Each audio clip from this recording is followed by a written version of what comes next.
I, 32F, have been married to my husband Tyler, 34M, for 5 years, together for 8.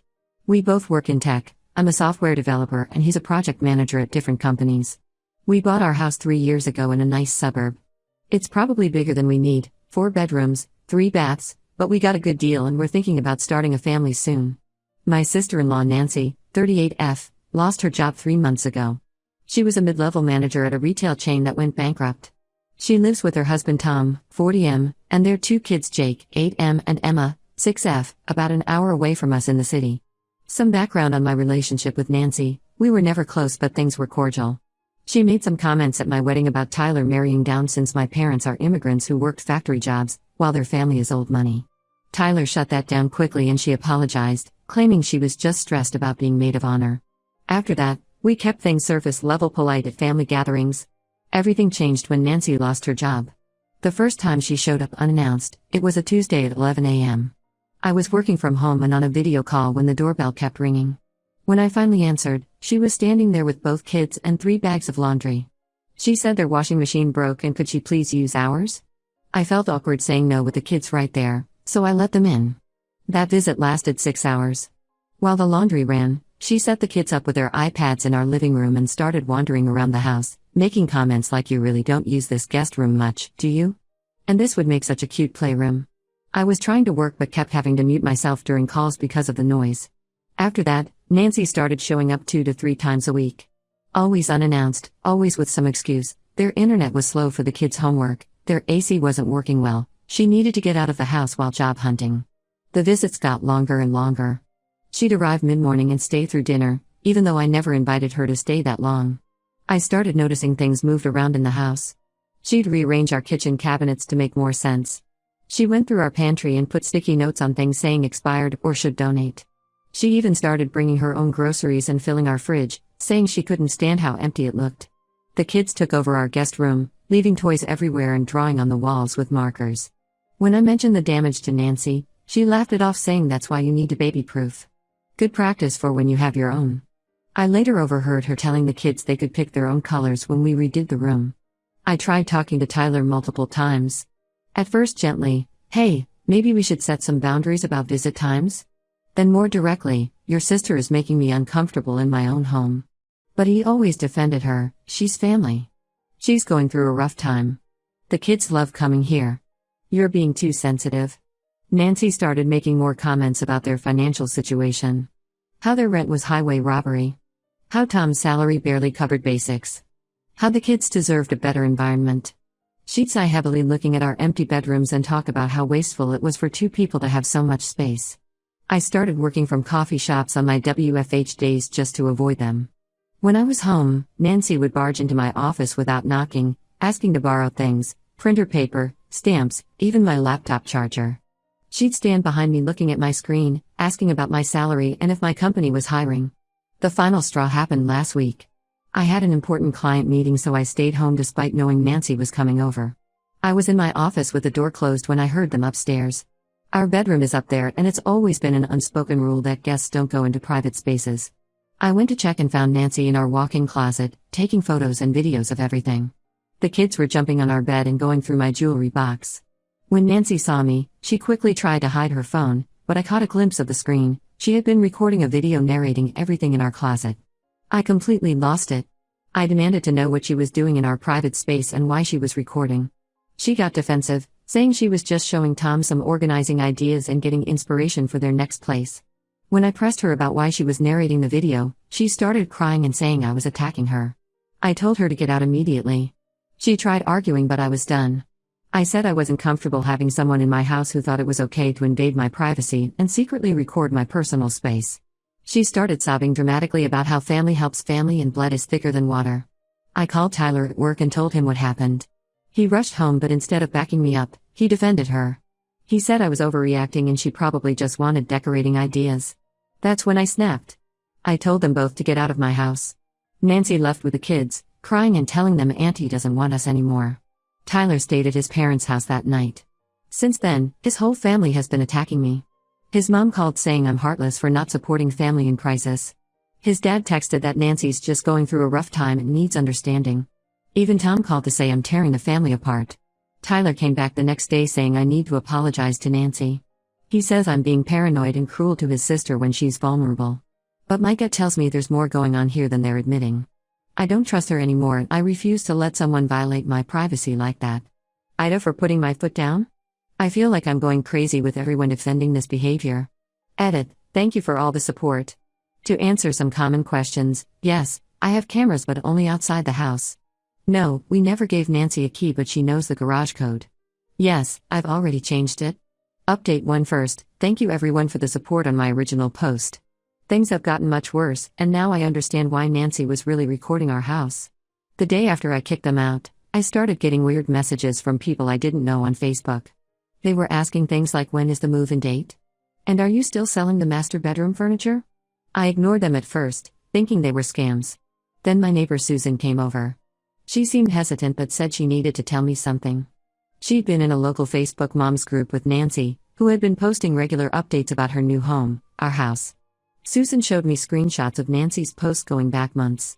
Nancy had been telling everyone that Tyler and I were moving abroad for work and had agreed to let her family take over our house.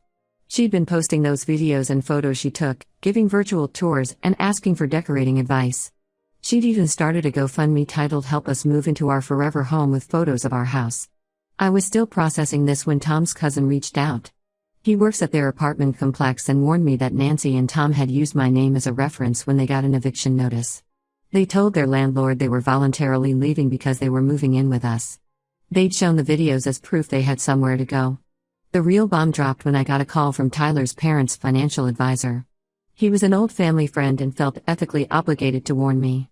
Nancy and Tom had filed for bankruptcy last week. They're over $100,000 in debt from online gambling and shopping addiction. They'd been borrowing money from family members for months, claiming medical emergencies for the kids. When I confronted Tyler about all this, he broke down. He admitted he knew about their financial troubles back in January. Nancy had begged him to convince me to let them move in. She said they were about to lose their apartment and the kids would be homeless. Tyler knew I'd say no immediately, so he encouraged her visits hoping I'd get used to having them around and eventually agree. That's why he always defended her behavior. He was part of the plan all along. He actually suggested she bring the kids more often because he thought it would soften me up. He knew about the Facebook posts and GoFundMe but thought Nancy would take them down before I found out. I packed my bags that night and went to stay with my best friend Amy. I couldn't stand looking at Tyler knowing he'd been manipulating me for months. He keeps calling and texting, saying he was just trying to help his sister and didn't think it would get this out of hand. He claims he realized it was wrong but didn't know how to stop it without everyone finding out. His parents are somehow even worse. They called yesterday saying I'm being selfish and immature by leaving. Apparently Nancy and Tom are now staying with them and it's very crowded. They suggested we could work something out where Nancy's family takes the upstairs bedrooms and helps with bills once they get back on their feet. When I refused, his mom actually said, "Well, what did you think would happen when you bought such a big house? Of course family will need to use the extra space sometimes." She implied I was showing my lack of class background by not understanding how family estates work. I've contacted a lawyer to discuss my options. The GoFundMe raised over $8,000 using photos of my house and false claims about my husband and me.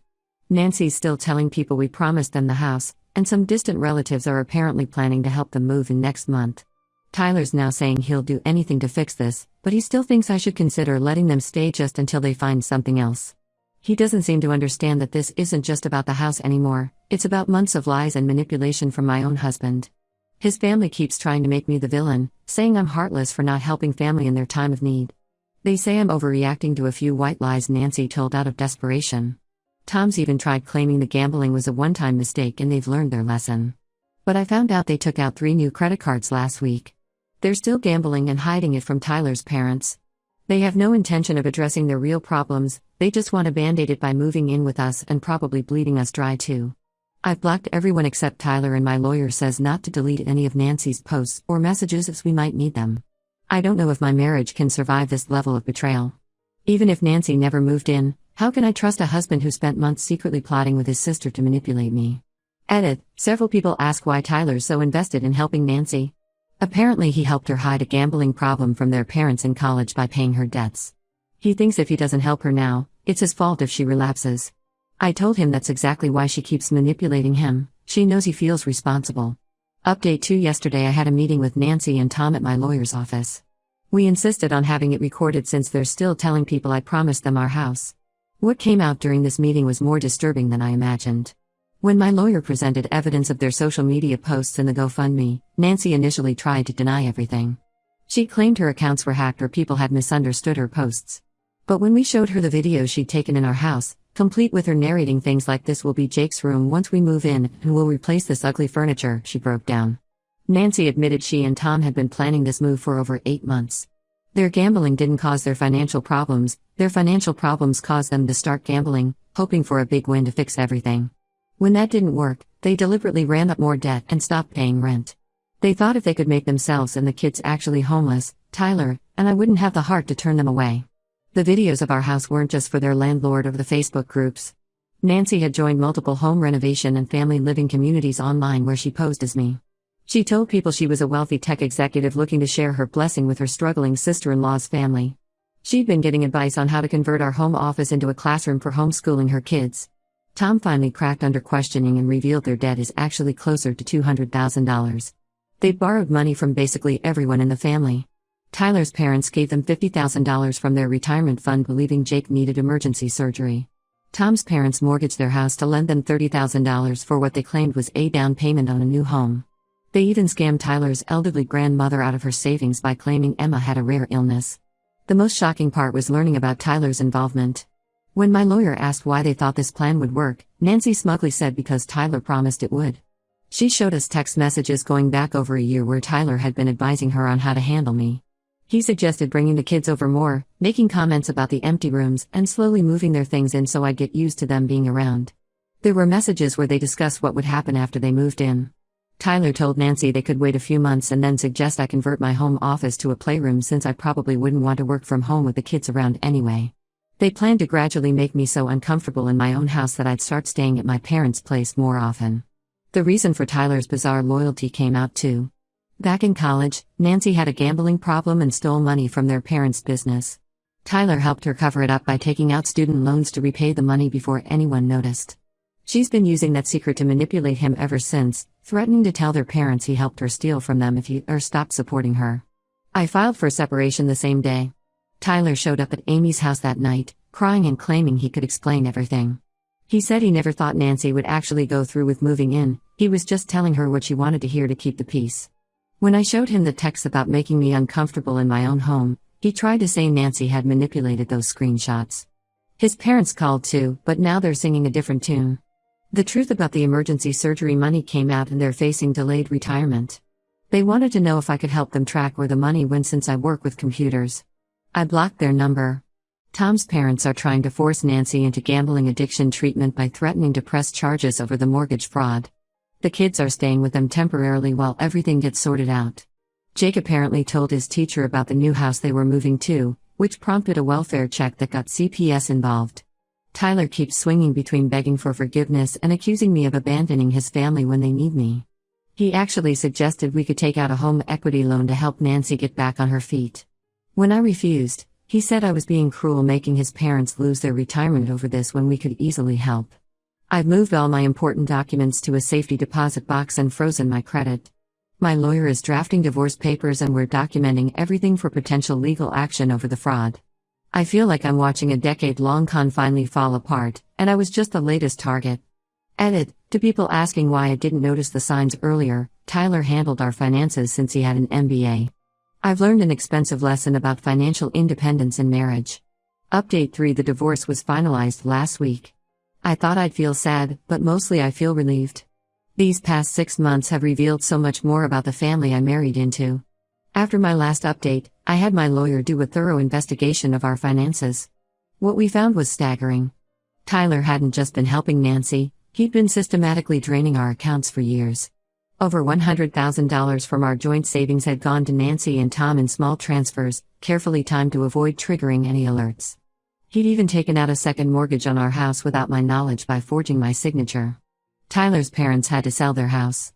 The $50,000 they gave Nancy and Tom wasn't even the full extent of it, they'd also been paying their credit card bills for months, thinking it was for Jake's medical treatments. They're living in a small apartment now and had to go back to work despite being in their 70s. Tom's parents lost their house too. The $30,000 mortgage they took out snowballed when they discovered Nancy had opened credit cards in their names. They're staying with Tom's sister and talking about bankruptcy. Their retirement savings are completely gone. Nancy and Tom are facing criminal charges for fraud. The Gofundme scam caught the attention of the FBI because they'd done similar fundraisers in 3 other states, always targeting different family members with fake medical emergencies. They're looking at serious prison time. The kids are with Tom's sister now. CPS got involved after investigating the welfare check from Jake's school. They found evidence of neglect. Nancy and Tom had been leaving them alone for days while gambling at casinos in neighboring states. Jake was actually the one who recorded some of those house tour videos, which broke my heart. Tyler finally admitted everything to our marriage counselor. He'd been covering for Nancy since they were teenagers. Their parents were strict about grades and behavior, so he helped her hide things, bad report cards, sneaking out, stealing money. It evolved into a lifelong pattern where he felt responsible for protecting her, even at the cost of his own relationships. The final straw came when I discovered Tyler had listed our house for sale behind my back. He was planning to sell it and use the money to pay off Nancy's debts, assuming I'd eventually understand it was for family. When I confronted him, he still tried to defend it, saying I was being selfish for not wanting to help his sister avoid prison. I sold the house myself instead. After paying off the secret second mortgage and setting aside money for legal fees, I had enough to buy a small condo in another state.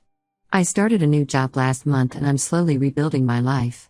Tyler's family is still in denial. His mother sends weekly emails about how I destroyed their family by not standing by them in their time of need.